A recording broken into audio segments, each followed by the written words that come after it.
Gentlemen, we're done here. Take me to Cold Steel. She had just given me an OD of Valkyr. I could feel green fire eating my brains. They turned to steam. They did a fade on me. I'd never had a chance. The witch had got me just as sure as if she put a gun to my head and pulled the trigger. The shadows rushed me, bruised mugshot faces hungry for revenge. They knew my weak spots and closed in for the kill. The floor turned into a vortex of green blood. I fell. The flesh of fallen angels.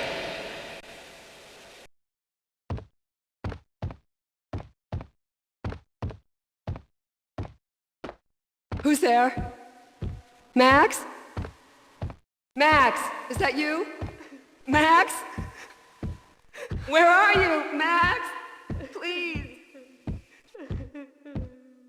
No, please, Max, no. I'm sorry. Please don't, Max, no.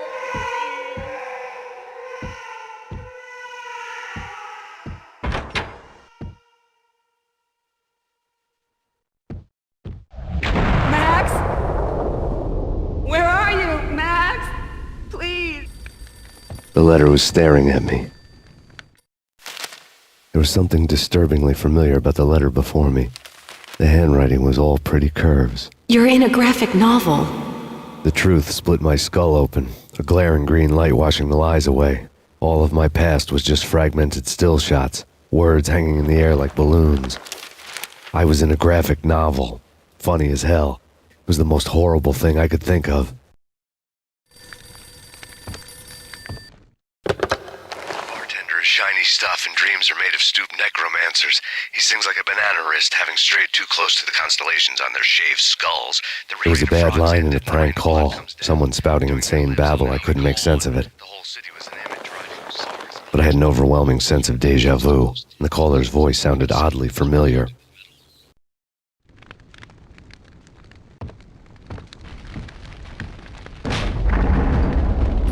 The weird piece of paper looked dangerous.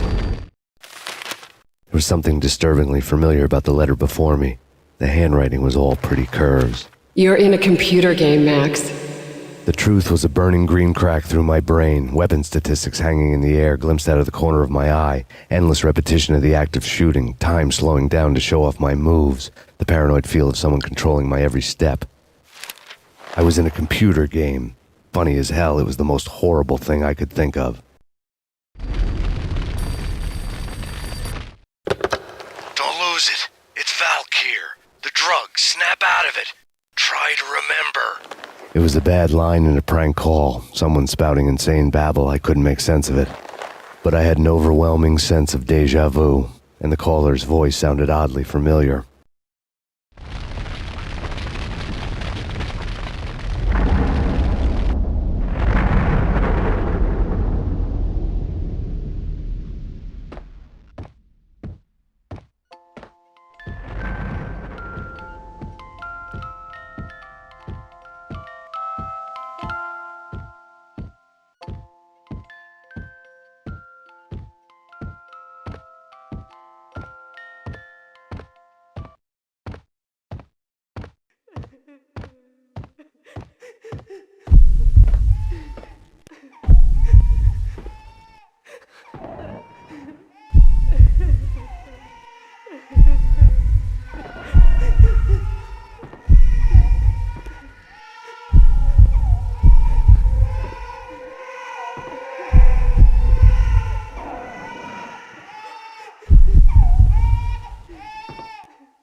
Max, something happened at the office today.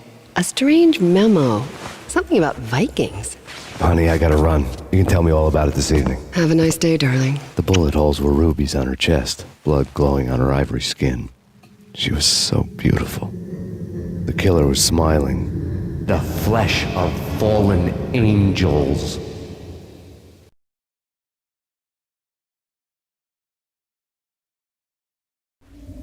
Slowly, the green nightmare faded, leaving dark stains on my soul that would never come off.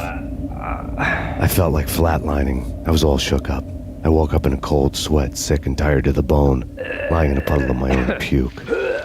The hag had said take me to Cold Steel before it had all gone crazy. It was a clue. The only one I had. It took me forever to crawl back to my feet and hit the road, but when I did, I drove straight to Cold Steel Foundry outside the city. There was a whole lot of action around the place for a freezing winter night. Trucks coming and going, men running. I had the drop on the mystery witch. She thought I was dead. I was on her blind side. I was going in. The bad trip had put me in a crazy mood, adrenaline pumping through my aching veins. Staggering on the mill roof in ice and snow and wild wind, I was a ninja. My kung fu was strong. I wasn't kidding anybody. At best, I was Superman on kryptonite about to fall through a skylight, down to where it was all going down. A half-abandoned industrial area in the middle of nowhere. The factory was a perfect front for any number of illegal activities.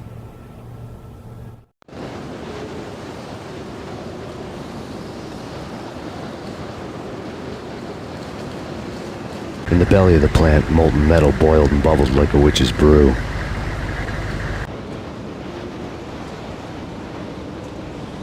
Damage assessment. Yes, that's that.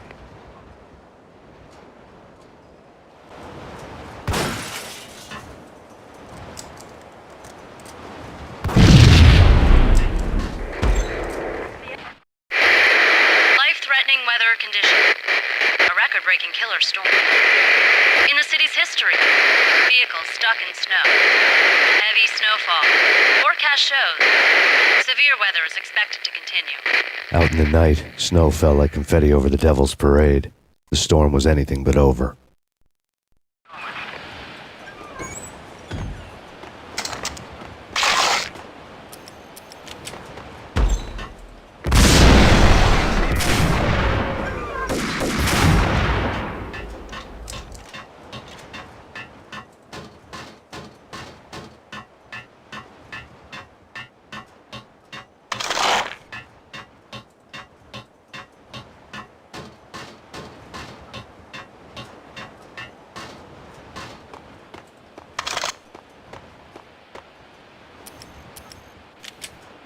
Alert!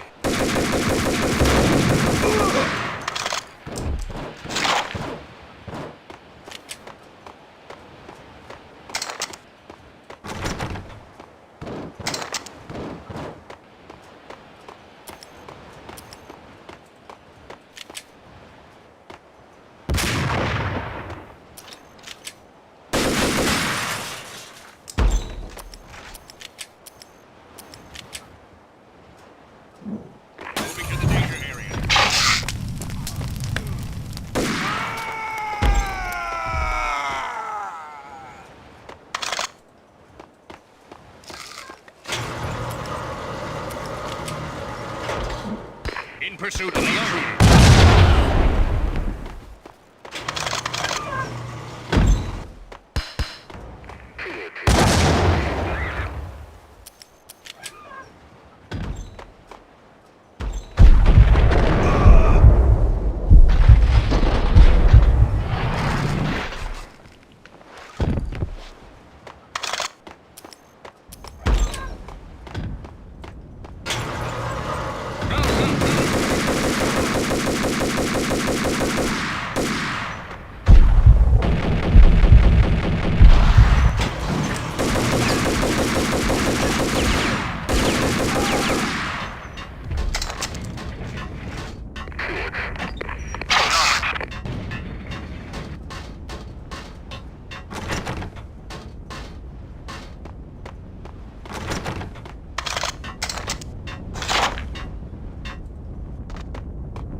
Damage assessment.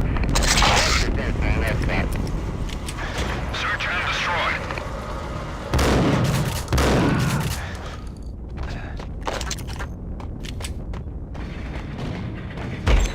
Red gun Delta.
Can you believe it? I bet they sleep with their rifles. I bet they've given them names. I guess. So, you don't have a name for your gun? Hello? Hell no. You do? Well, yeah, kind of. Hey, let's hear it. Well, I call it Dick Justice. I rest my case. Red gun Delta.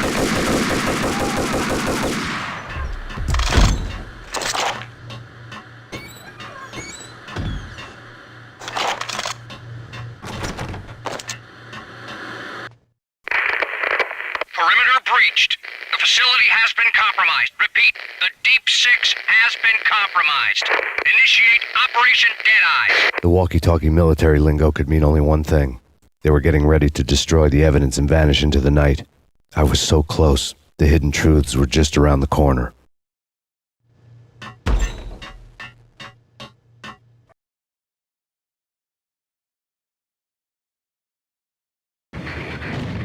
Acknowledged.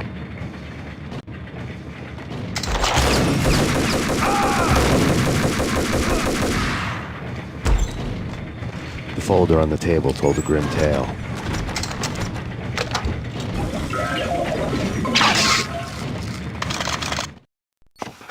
The mercenaries were running a tight operation, paperwork and all. Merchandise missing again. A chemist had tried to smuggle it out for his own private party.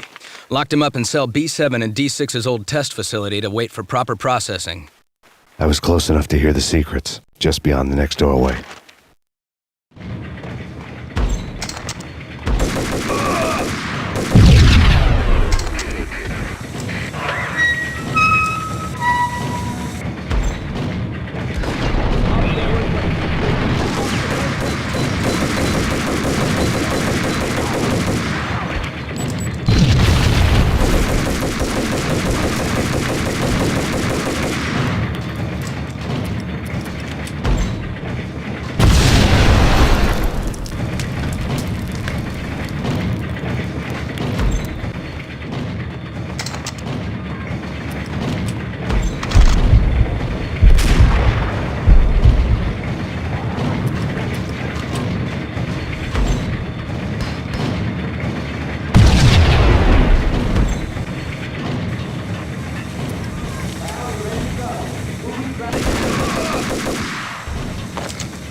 The monitor showed me the way.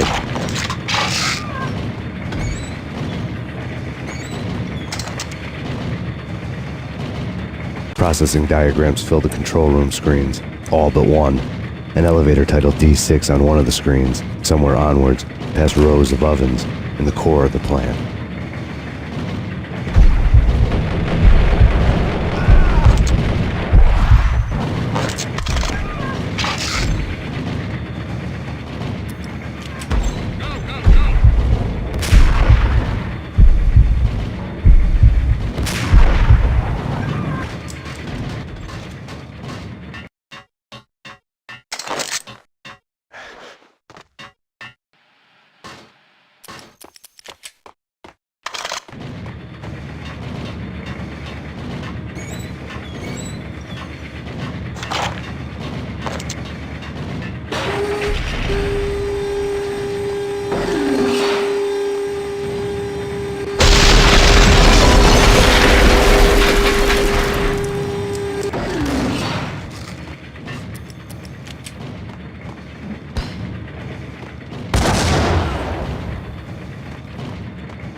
I had taken on the role of the mythic detective, Bogart as Marlowe or as Sam Spade going after the Maltese Falcon to unravel all the mysteries. Following a path of clues to that final revelation, even if it would take me down to the cold, cavernous depths of a grave. You can't do this! My men are still inside! Do you have any idea why this is called Operation Deadeyes?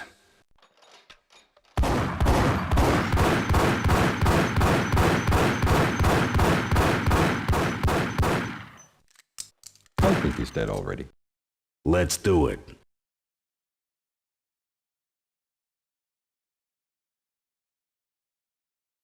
Attention all personnel. The self-destruction sequence has been initiated. Evacuate the complex We've got company. Repeat. The self-destruction sequence has been initiated.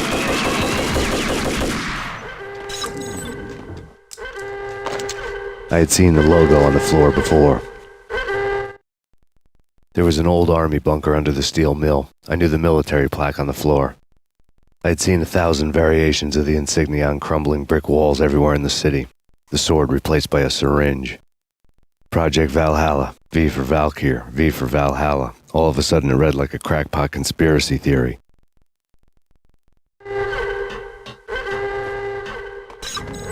Abort! Abort! The self-destruction sequence has been initiated! Get the hell out of here! The place is gonna blow!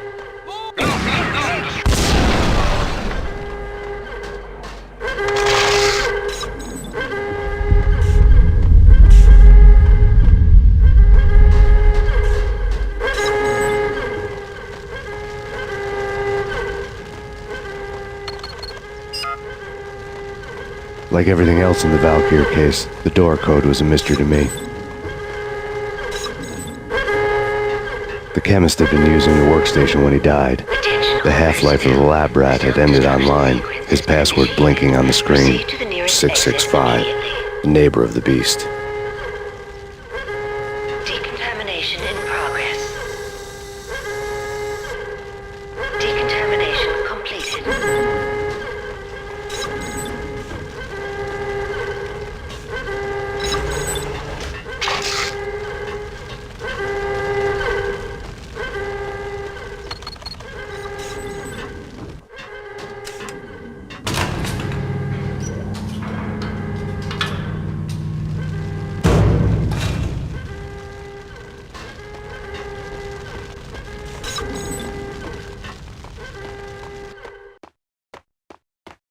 Hey! In here! Hey! Get me out of here! I'm innocent! There! Let me out!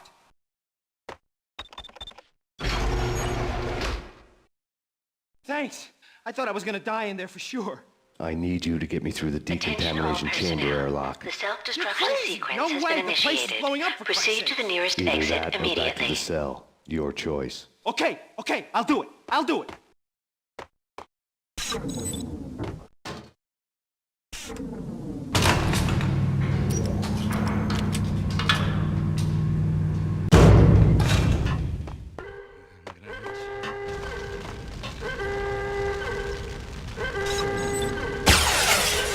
We're dead! We're dead!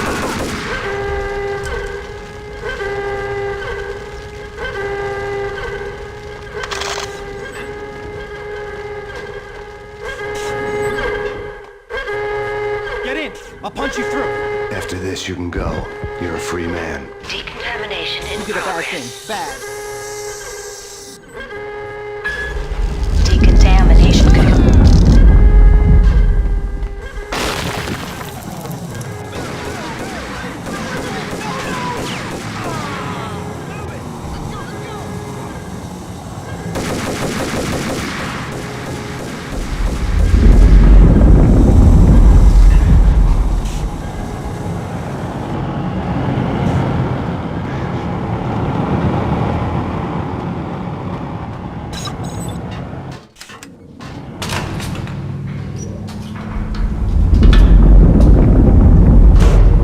I was caught in the middle of the deadly web that was the Valkyr case.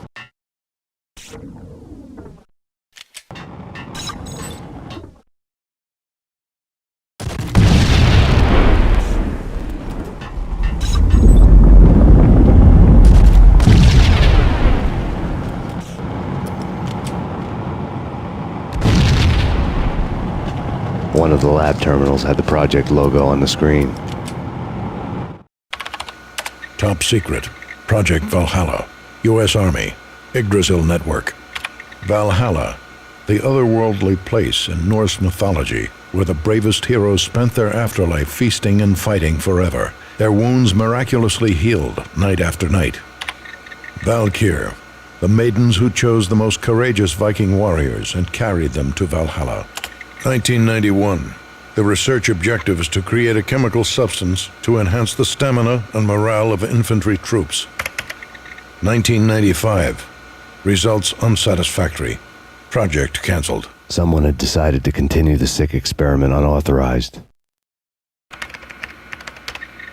Project compromised. Data leak. Fix the damage by any means necessary. Security clearance red. Authorized by the project lead. Field test. Double the dosage for all the remaining test subjects. Observe and record the subject's behavior in an urban setting. The drop-off point was my old address in New Jersey. The file dated 3 years ago. Just when you thought you had reached the deepest depths of horror, it suddenly got worse.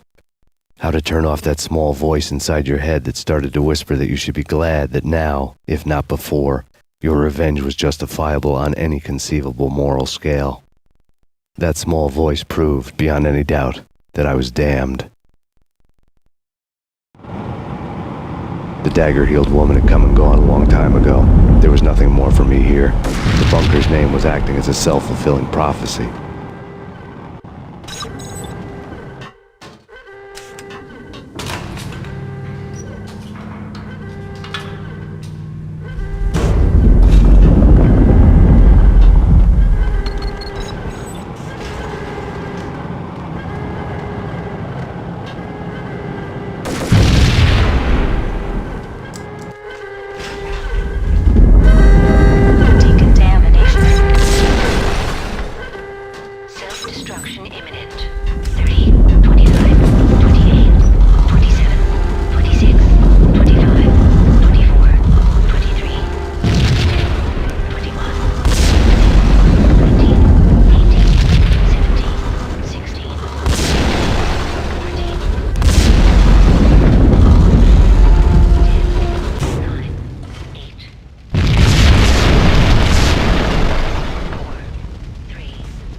Piece together a jigsaw, and the final picture is you finishing that same puzzle. A mad, green-eyed killer standing behind you. An urban legend come true. The Project Valhalla test subjects had been the mad junkies who had murdered my loved ones. The rest was simple body count math. It all pointed to her. Ms. Valkyr. The factory went up in a fiery inferno behind me. All my leads were dead, turned to smoke and dust. I had lost my way. I hadn't slept in a million years.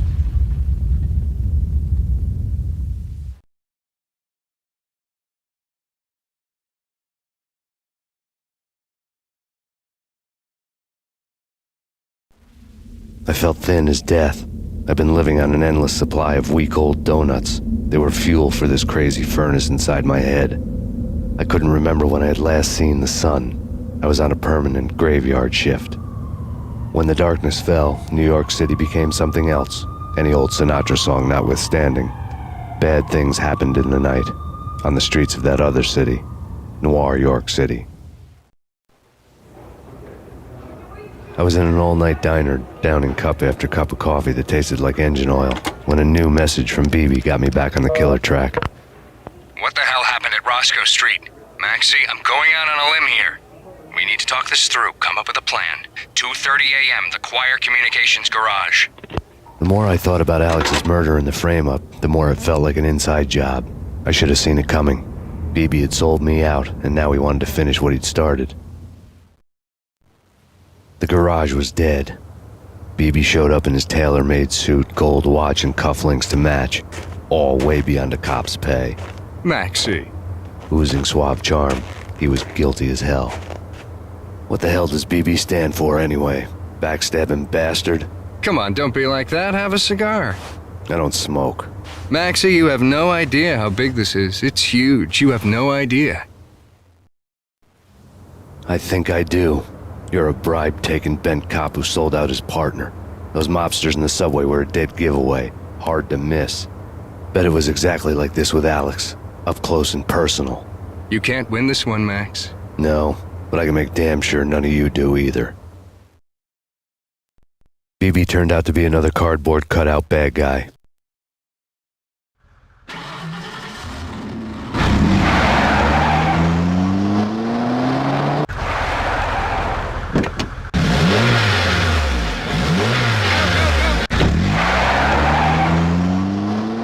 A bad cop on the take, a cowardly right-hand man fleeing from the scene, leaving his paid thugs to do his dirty work.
reports of a fire at the Punchinello Manor in Westchester.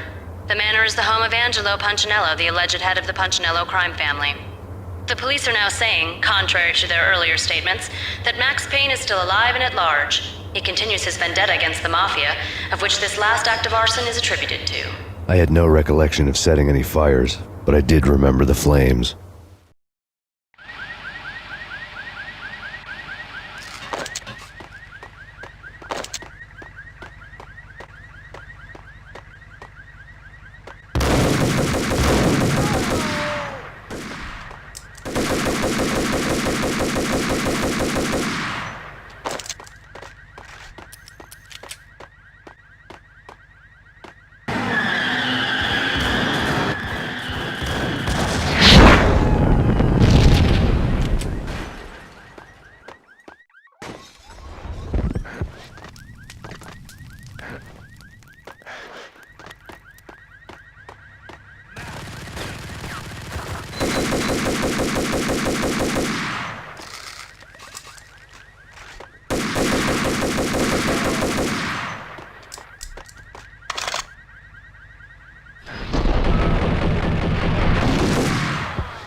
A payphone started to ring.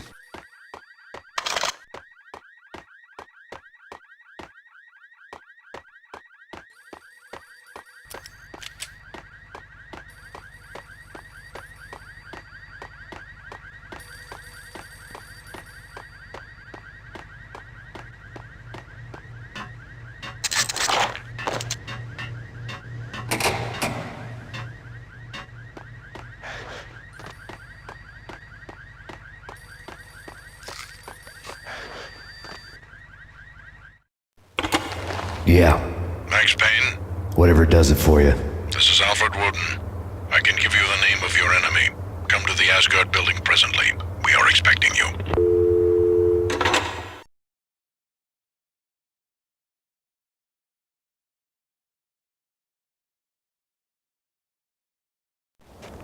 Woden was waiting for me on the steps of the old building. Mr. Payne, let's go inside.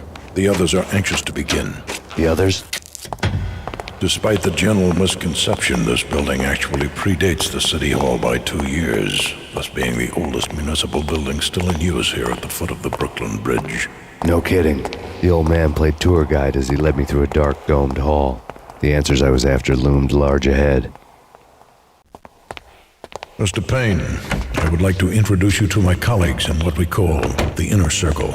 You've been watching too much X-Files. You have seen the files on Project Valhalla. We can fill the gaps, provide you with the information missing from those files. We were all involved in the early stages of the project during the Gulf War. What's the catch? We would very much like to blow this thing wide open, but our hands are tied. Her name is Nicole Horn. She was the key figure in Project Valhalla. When the funding was discontinued, she simply refused to quit. She knew exactly what she had in her hands. Nicole Horn is the president of Acer Corporation. She has more than half the city in her pocket. This must be kept under wraps. If you try to go public with this, we will deny any knowledge. We need you to take her out.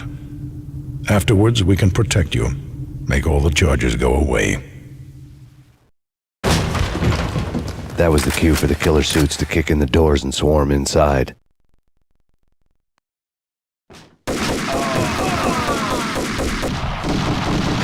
It was an impressive floor show, but I decided to leave early anyway. It was only a one-story fall. Lucky me.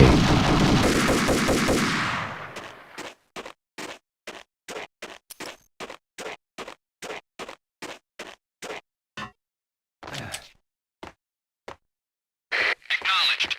Target is Smoker. Last confirmed location, the inner courtyard. Search and destroy.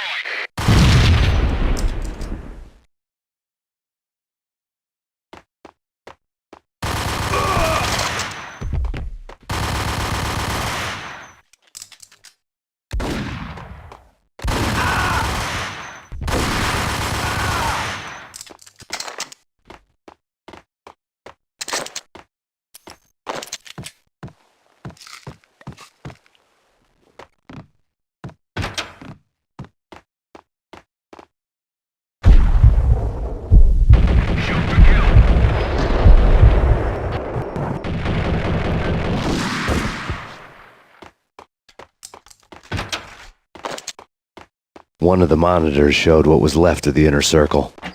Cover me. I'm going in.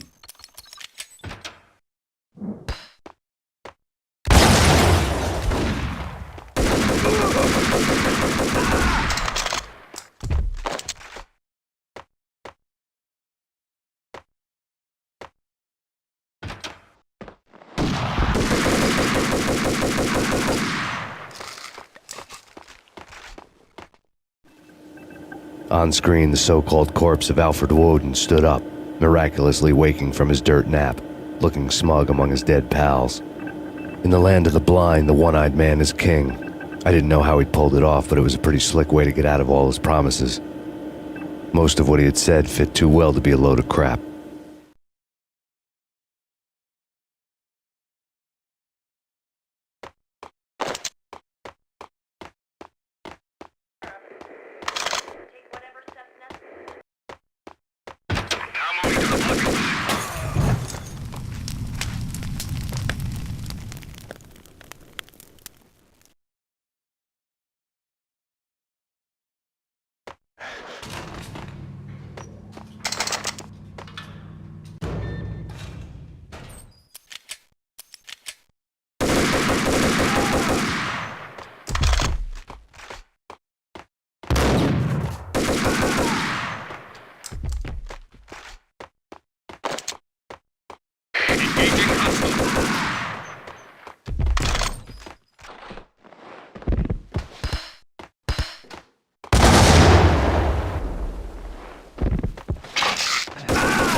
And what is your answer to those saying that he is actually providing a service long overdue to the city?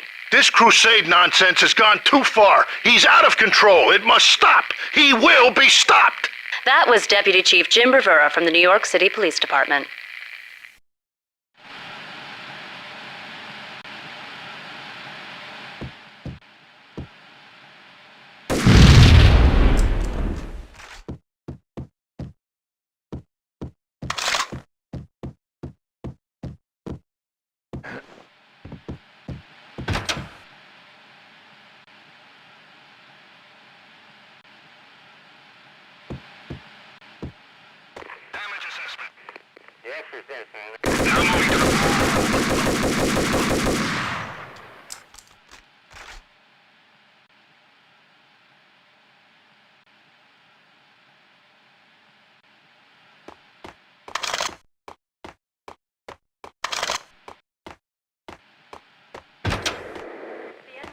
A videotape lay on the desk. Nicole Horn had blackmailed the inner circle into silence. The tape came with a curt extortion note on a piece of expensive paper. I remembered Candy Dawn taping her clients in action on the side, selling the tapes to the highest bidder. I was sure that kinky sex was nowhere near Alfred Woden's worst sin, but I had a feeling that when this was over, any collateral would come in handy.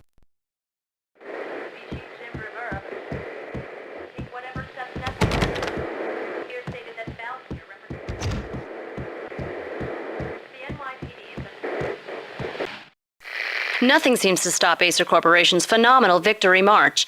Incredibly, the stocks are still rocketing. Worried experts already see a danger in the company's success. Some have gone as far as to say that Acer Corporation is about to become an even bigger monopoly than Microsoft ever was.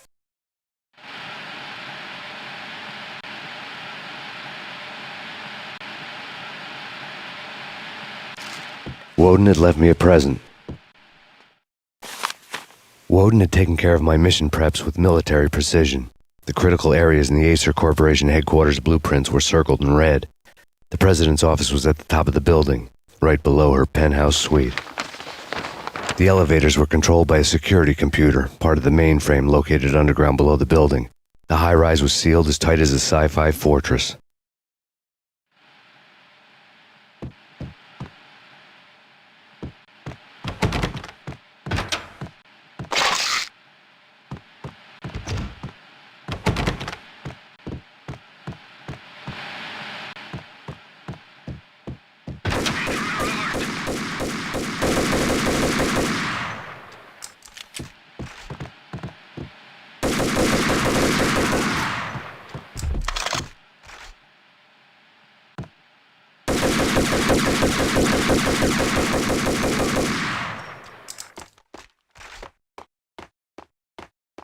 Moving to the danger area. Move!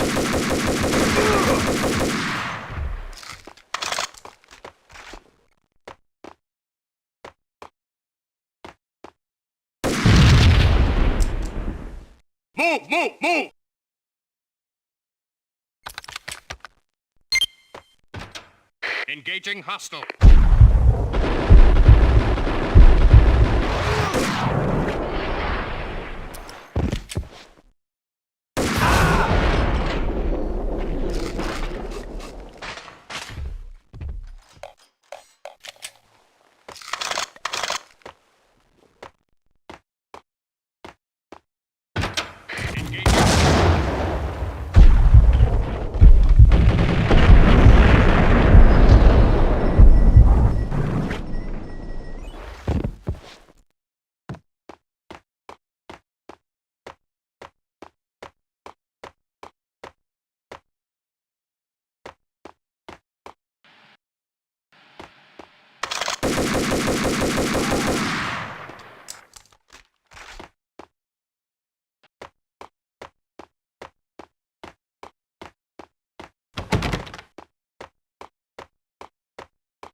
The best movie ending ever?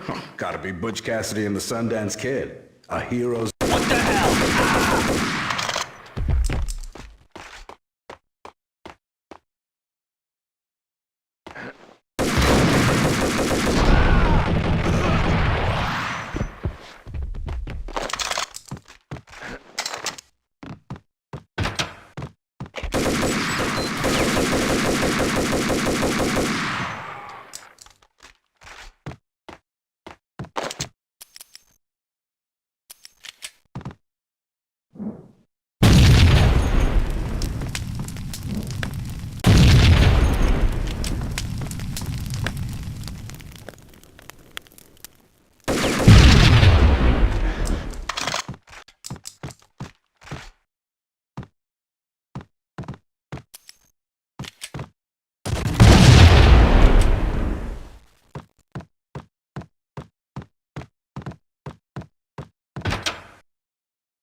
I had dreamed of revenge. Those dreams were always nightmares, of coming close and then failing.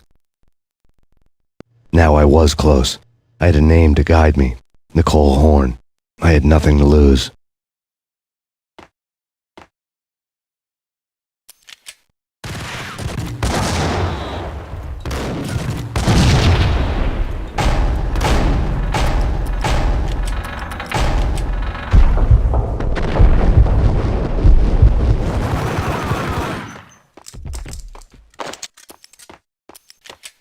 The Inner Circle had quite a track record.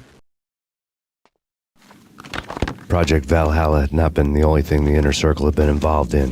There were rows of cabinets full of files.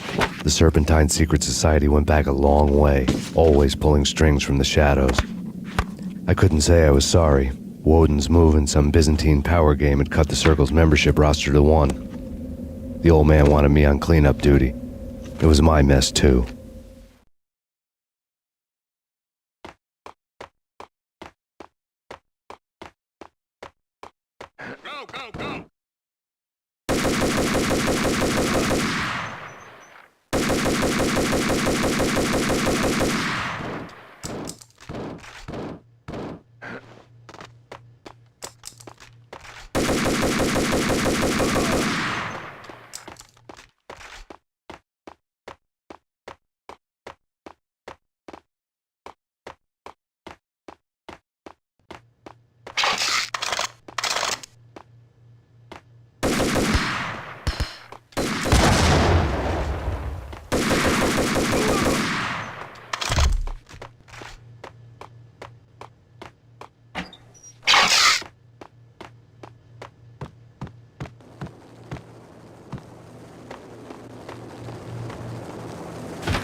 CIA, FBI, you've seen one, you've seen them all. Sure, good for a practice run.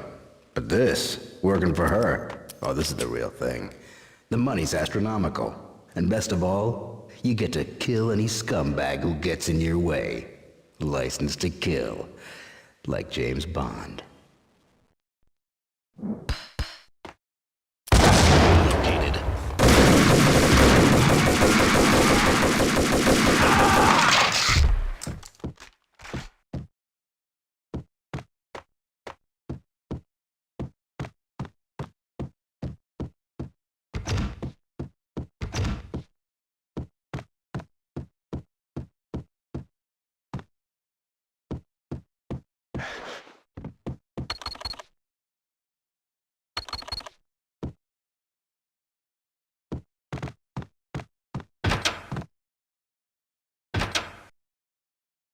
Take him down. Shoot to kill. Let's finish this.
Mine wasn't the most original approach to the problem. It wasn't as if it hadn't all been done before. An eye for an eye, the first principle of revenge. Old as dirt, still going strong. The cardinal rule in going after someone with an intention to kill was not to make it personal, which it almost always ended up being anyway. It did with me. I took my time, cruising around the city in the snow.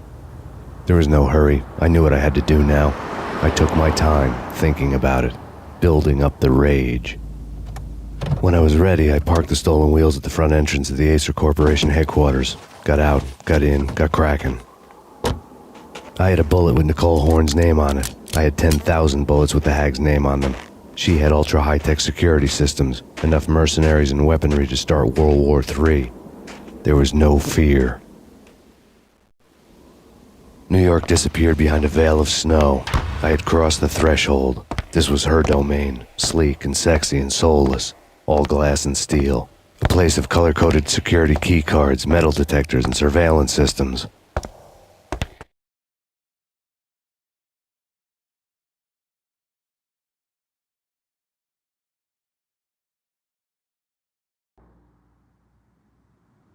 Colder than a walk-in fridge. Cold as a gun.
Mona, looking good. Max, we gotta stop meeting like this. It will be a cold day in hell before I let a narc cop stop me. Miss Sachs, do your job. Relax, Max. You're a nice guy. I don't kill nice guys. You're not bad yourself. It was different when Horn wanted Punchinello dead, to cut her ties to the Mafia. He deserved to die. The same goes with her. She's the bad guy here. Her sister was whispering to her in my favor. I knew the appetites of ghosts intimately. They hungered for revenge. No! A gunshot boomed and she fell down in slow motion. She was a nice girl, not really a stone-cold killer. And now she was stone-cold dead. Like religious fanatics or loyal samurai, Horn's private army was coming at me. Terminate.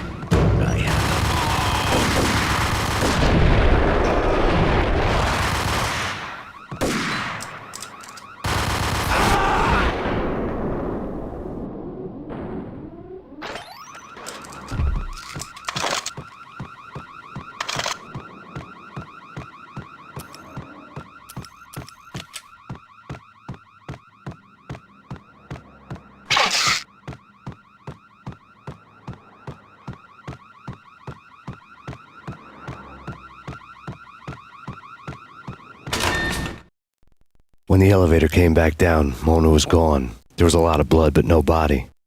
Something clicked for the final time. My mind had never been so clear, as if somewhere high above the storm clouds were already gone, cold stars blazing from the black skies.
Talking about. In all the cool action movies, and I'm talking about the coolest of the cool, it always seems like time slows down in the middle of the action. You know, you can see the bullets flying through the air, the hero dodging in slow motion. Oh man, it would be so cool to be able to do that. Bullet time, that's what they call it. Bullet time, yeah, would be so cool.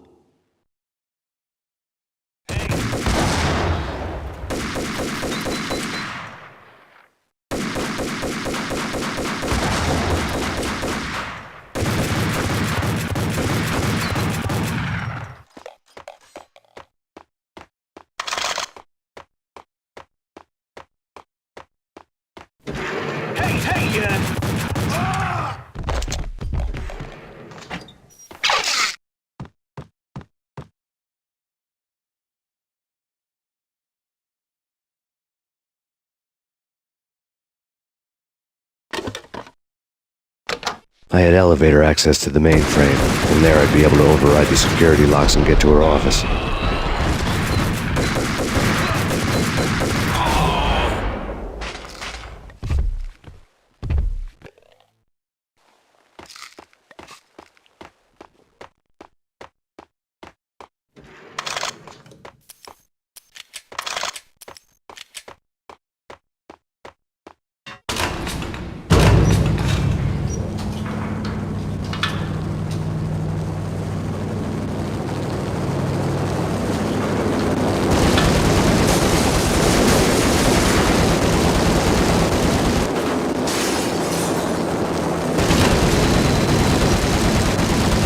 The unmarked chopper was Horn's pet guardian, inhuman and flawless. It was stalking me.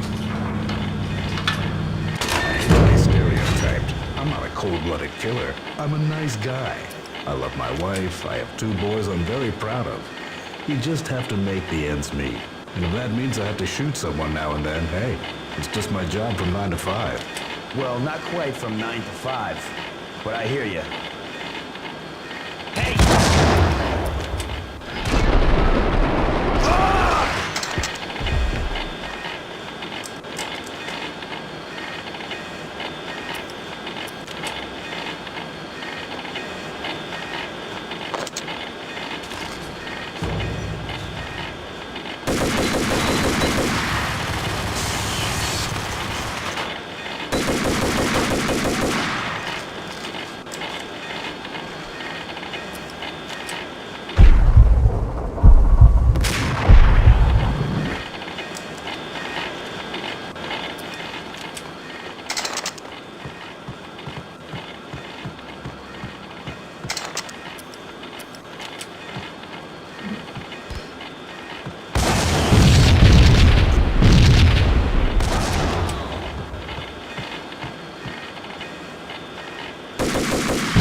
All Horn's locks were now offline. All bets were off. The elevator would take me all the way up.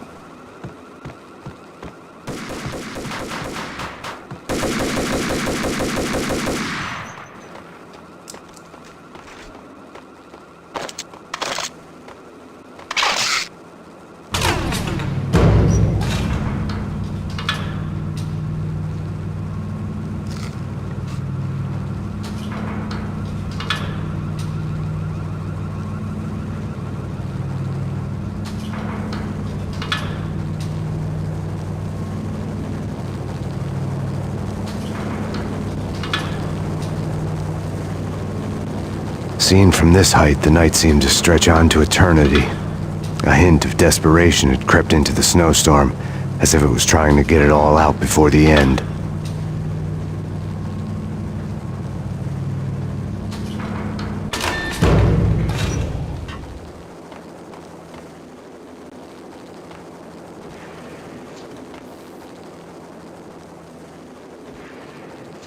Request assistance.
Horn's personal computer was on.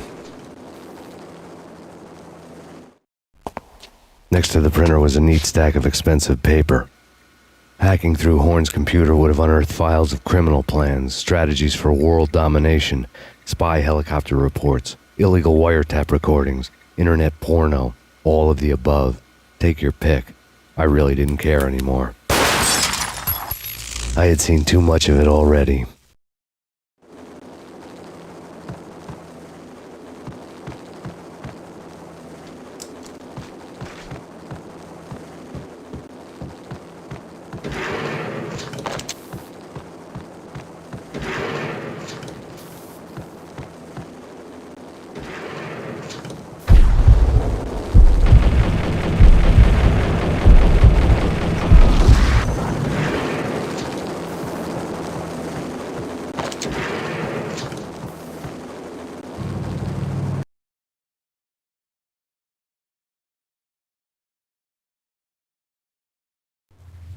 Valkyr had been meant to be a white-winged maiden that would lift you to a warrior's heaven, but it turned out to be a one-way demon ride to hell.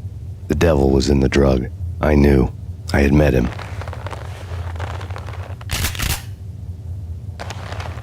And now I was going to kill her, the queen of the underworld who had tried to lift herself a bit closer to heaven with her drug money. No begging, no bribes. She knew better. Honor among killers. We who were about to die. Both of us knew how this would end. In pain and suffering. All this because your wife stuck her nose into things that were none of her business. The cops were coming to take me away. The sirens were like a bad conscience I couldn't shake. It's ridiculous you've made it this far. You won't be alive when they get here. Stop him!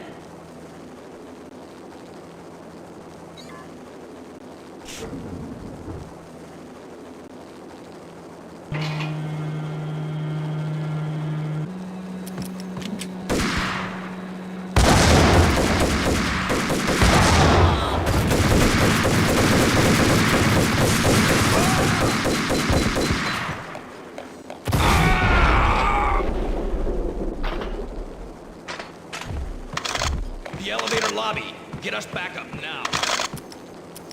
Max Payne, this is futile. A waste of time. The deaths of your wife and daughter were necessary. Inevitable. It is done.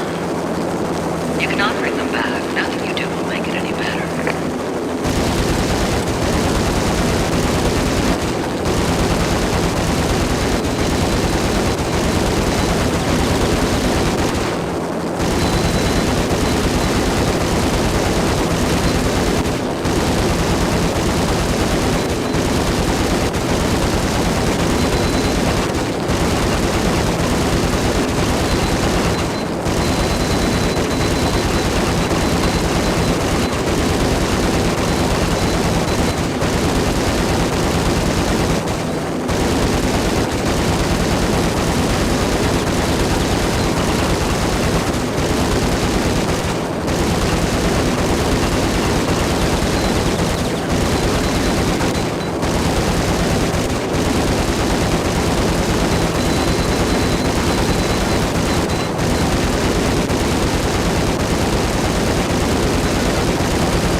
Max Payne, you are fighting a losing battle.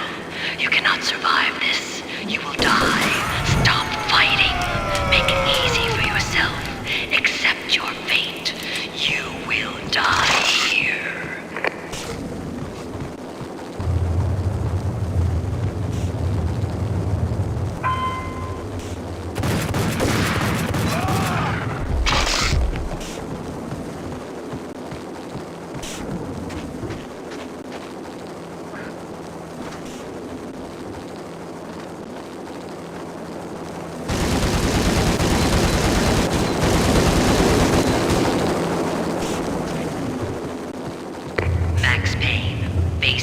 You are up against an unbeatable force. You have already lost.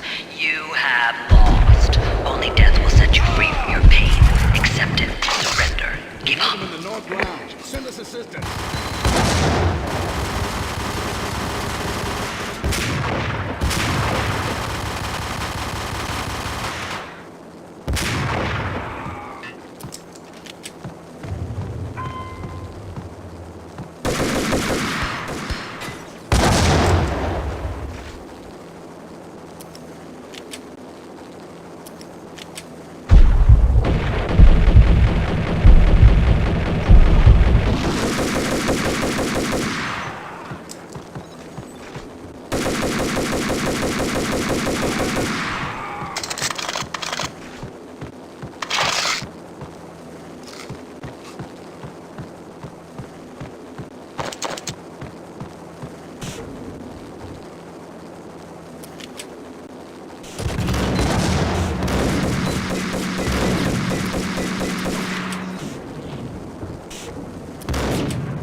What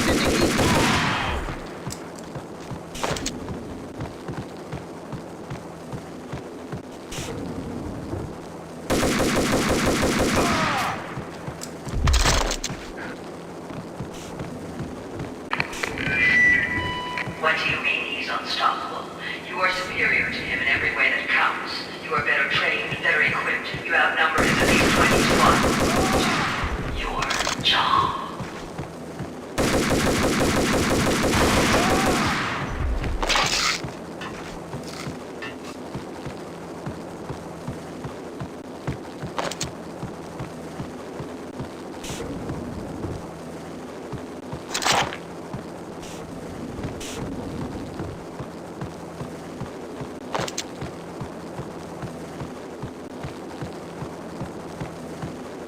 Not a step further.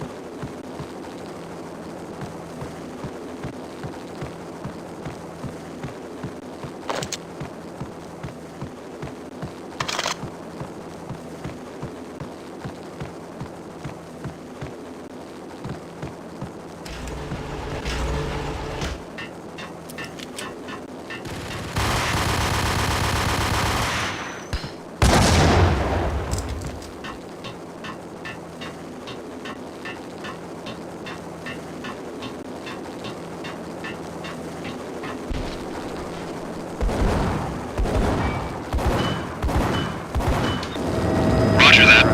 Attempting to land now. It's gonna be tricky.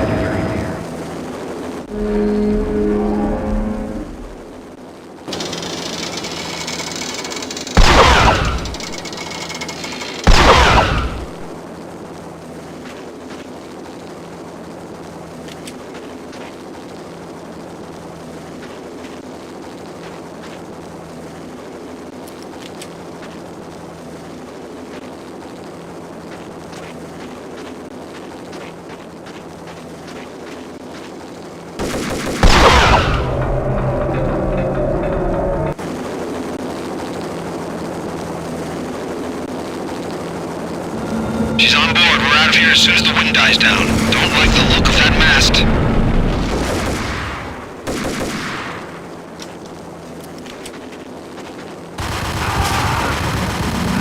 Lift off in 1 minute.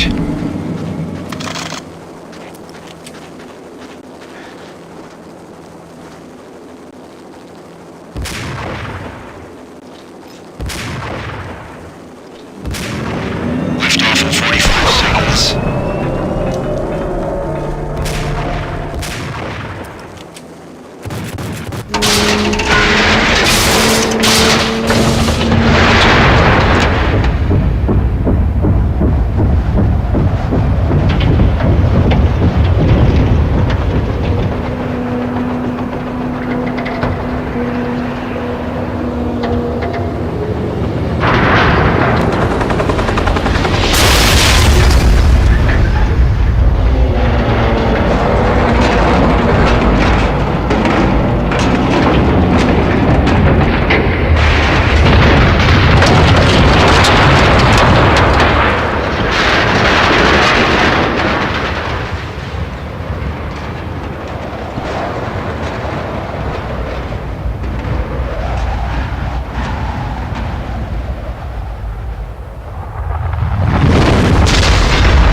They were all dead.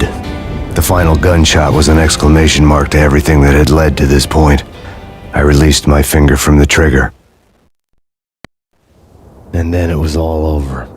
The storm seemed to lose its frenzy. The ragged clouds gave way to the stars above. Max Payne, this is Deputy Chief Jim Bravura from the NYPD. We've got the building surrounded. Throw down your weapons and lie down with your hands behind your head. A bit closer to heaven.